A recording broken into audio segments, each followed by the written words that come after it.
নাম বলতেছে মুআজ রাহমাতুল্লাহ আলাইহি, নাম বলছে কিন্তু দেখি কোনো ছাত্র সামনে নাই।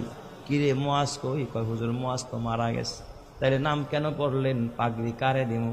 কয় হুজুর পাগড়িটা হাতায়া দেন, মুআজের মা পর্দার আড়ালে বসে আছে, সেখান থেকে পাগড়ি গ্রহণ করুন। প্রত্যেকটা মানুষের দিল নরম হয়ে গেছে। পাগড়িটা হাতায়া একটা ব্যাগে দেওয়া হলো, ছোট্ট একটা বাচ্চা নিয়ে মুআজের মার কাছে পৌঁছায়া দিল। বয়ান শেষে আমি যখন খানা খাচ্ছিলাম, মুহতামিম সাহেবকে জিজ্ঞাসা করলাম, মুহতামিম সাহেব, জীবনে এই অভিজ্ঞতা আমার এই ফার্স্ট যে মৃত ছেলেকেও পাগড়ি দেওয়া হয়। এই কথা বলতেই মুহতামিম সাহেব দেখে কাঁদতেছে, বড় হাফেজ সাহেব পাশে বসা, সেও কাঁদতেছে। আমি কই কাঁদেন কেন?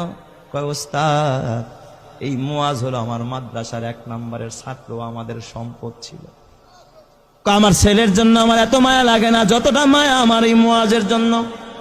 আমি বললাম এত কি গুণ হয় এই মুআজের? কয় ওস্তাদ, মুআজ 18 মাসে কোরআনের হাফেজ হয়, জীবনে পাগড়ি ছাড়া নামাজ পড়ে নাই, মুআজের বাবা নাই, মুআজের মা বড় অসহায়, এই মাদ্রাসা লিল্লা বোর্ডিং এ মুআজরে এতিমখানায় ফ্রি খাওয়াই, আমরা চিকিৎসা পর্যন্ত আমরা করাই। আমি বললাম তাহলে মুআজ কেমনে মারা গেল? কয় হুজুর কিছুদিন আগে চিকুনগুনিয়া জ্বর হয়েছে, আমরা ওর মারে খবর দিলাম, বললাম মুআজের মা মুআজের বাসায় নিয়ে যান, চিকুনগুনিয়া জ্বর হয়েছে।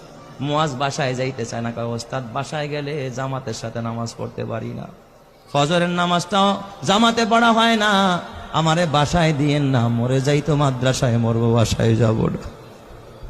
হুজুর কসম আল্লাহর, এই মুআজ ওর পুরা মাদ্রাসায় আর একটা সুনাম।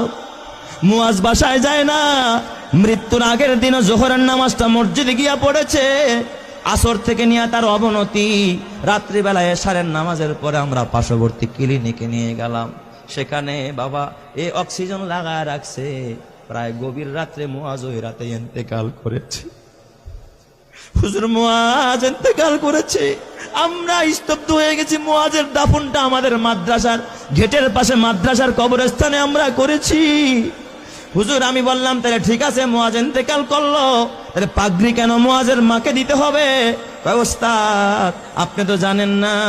এই কথা বললাম, মুহতামিম সাহেব একটা ডেস্কের বয়ের টান দিয়ে একটা চিঠি বের করছে। কয় দেখেন, এই যে পত্র পাঠাইছে মুআজের মা। আমি চিঠিটা খুইলা দেখি মুআজের মা লিখছে সংক্ষেপে, ওস্তাদ হাফেজ সাহেব, সব ছাত্রকে পাগড়ি দিবেন, কিন্তু আমার কলিজার টুকরা, আমার কলিজা সেরা ধন মুআজরে পাগড়ি থেকে বঞ্চিত কইরেন না, আমার মুআজরে পাগড়িটা দিবেন। এই আবেদনটুকু করেছে। হাফেজ সাহেব মুআজের মারে ফোন দিয়া ব্যাখ্যা চাইলো, কেমনে পাগড়ি দিব? মুআজের মা